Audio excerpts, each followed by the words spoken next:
Hello and welcome to another edition of the Texas Builder Report. I'm Scott Norman, Executive Director of the Texas Association of Builders. It's been a little while since we visited, so I wanted to bring you up to speed on what's happening across the street at your Texas Capitol as we speed toward the conclusion of April and the last fast and furious 31 days of May before session ends on Memorial Day, May 31st. But before I get into that, I want to thank all of you who came to Austin last week and participated in our rally day. It was obviously a very different rally day from sessions gone by with the reduction in access and restrictions at the Capitol. Some of you were able to meet with your legislative delegation, or at least part of it, at the Capitol. Some of you met with them off campus, either at our host hotel or at other spots around town.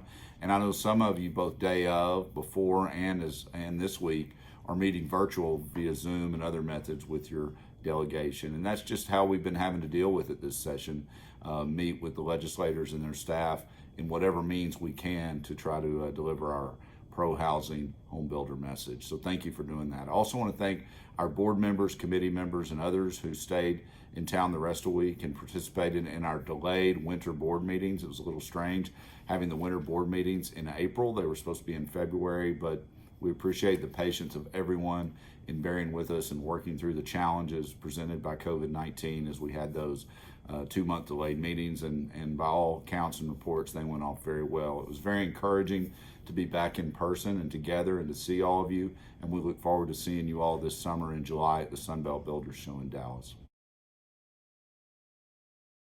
Back to the Capitol. This week, the big happening in the House, actually today, the House is taking up their $246 billion biennial budget. It is Senate Bill 1. The Senate has already adopted their version of the budget.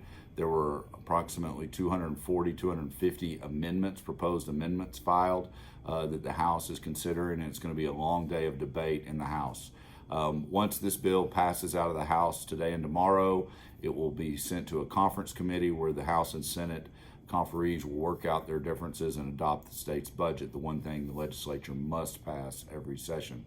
As for our more specific builder issues, I wanted to update you on 4 that have really moved. And Rally Day, it shows several of these bills have gotten momentum because of the meetings you have had and the messages you've delivered to your legislators. We've had some members at the Capitol reach out to us wanting to sign on to some of these bills and do what they can to push them along after hearing about them, more about them on Rally Day. So thank you for that.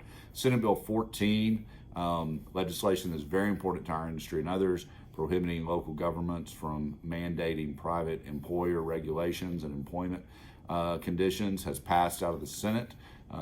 Senator Creighton is carrying that. Representative Phil King has picked it up in the House, and it's been referred to committee, and we hope to have a hearing on the House side very soon. Similarly, Senate Bill 877, the bill that Representative Hancock is carrying, allowing third-party inspections during a disaster, recently passed out of the Senate and is over at the House. We've already had a hearing on the House companion and hope to move this bill to the House floor very soon as well.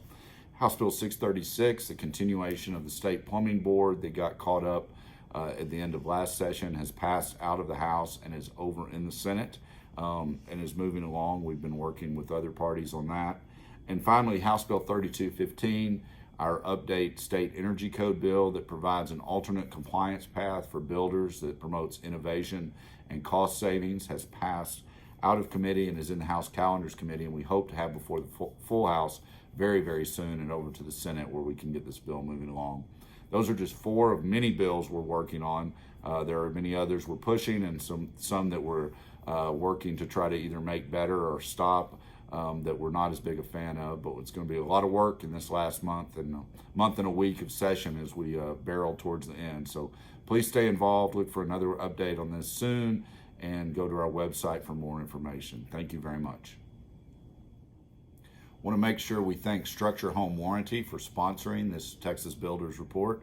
We really appreciate their involvement in the association and all they do and helping to make these videos possible. Thank you.